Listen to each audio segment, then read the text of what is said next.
Assalamu Alaikum warahmatullahi wabarakatuh and hello everyone. Today, I want to share about this topic. What are students' attempts that indicate ineffective or decrease in their engagement in learning? Part 1.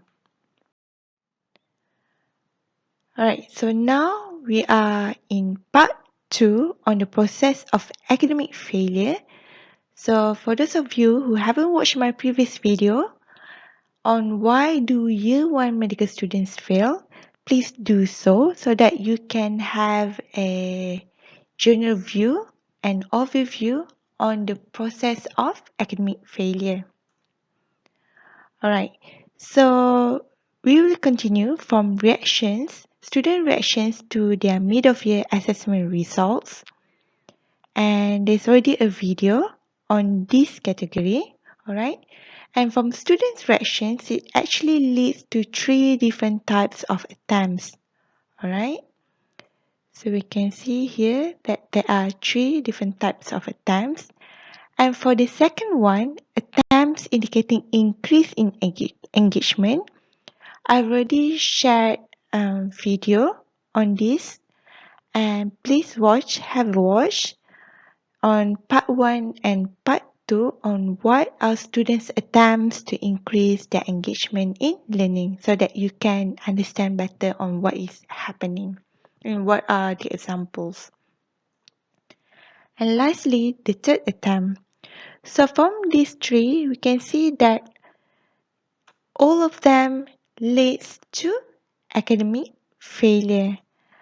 And for the second attempt, which is attempts indicating increase in engagement, we can see that it leads to academic failure because of interfering influences.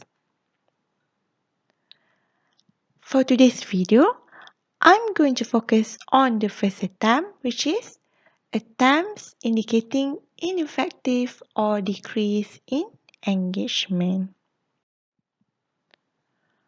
Alright, so when we talk about attempts indicating ineffective or decrease in engagement, there are 2. The first one is lack of engagement in learning before, during, and after teaching and learning sessions, or in specific, ineffective learning methods. The second one is students inhibiting behaviors or attitudes toward learning. And the third one is consequences of ineffective or decrease in engagements. From here, we can see that for number 1 and 2, it actually leads to the consequences of ineffective or decrease in engagement.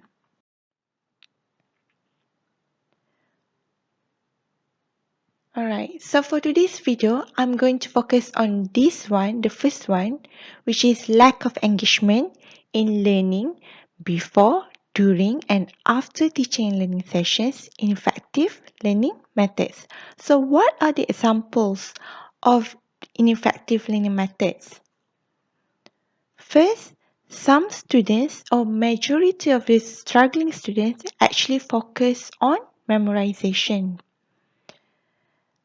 And some students heavily relied on lecture notes. Some did not concentrate during lectures. And majority of the students simply read their lecture notes without actually comprehending them. And some students slept during lectures.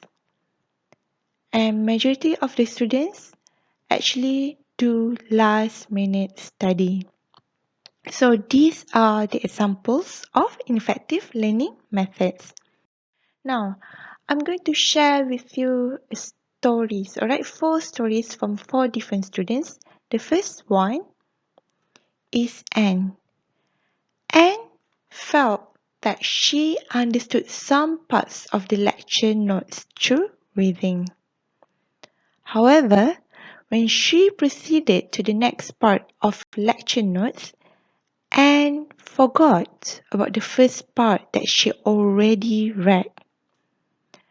Hence, and tried to remember every part in the lecture notes without properly understanding them.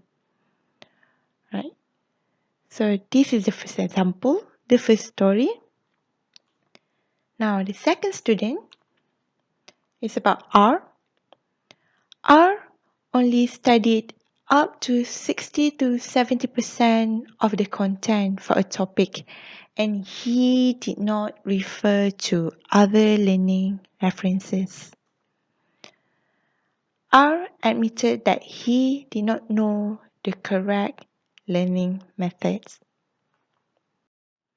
Moving on to the third story, it's about D. D did not print out lecture notes and only brought her notebook to jot down content that she felt important. Afterwards, she went back to her room and constructed her own notes without referring to the lecture notes or slides. And lastly, the fourth story is about SC. SC informed that he did not prepare before lectures. He was unable to focus during lectures where he attributed to its long duration of time. As SC lost his focus during lectures, he did not jot down notes and consequently, he did not remember what has been taught during lectures. So, these are the 4 stories, short stories on the effective learning methods. So, what are your thoughts? What do you think? If you have any thoughts that you want to share, or if you have any questions, please share yours in the comment section below, or otherwise, I'll see you in my next video.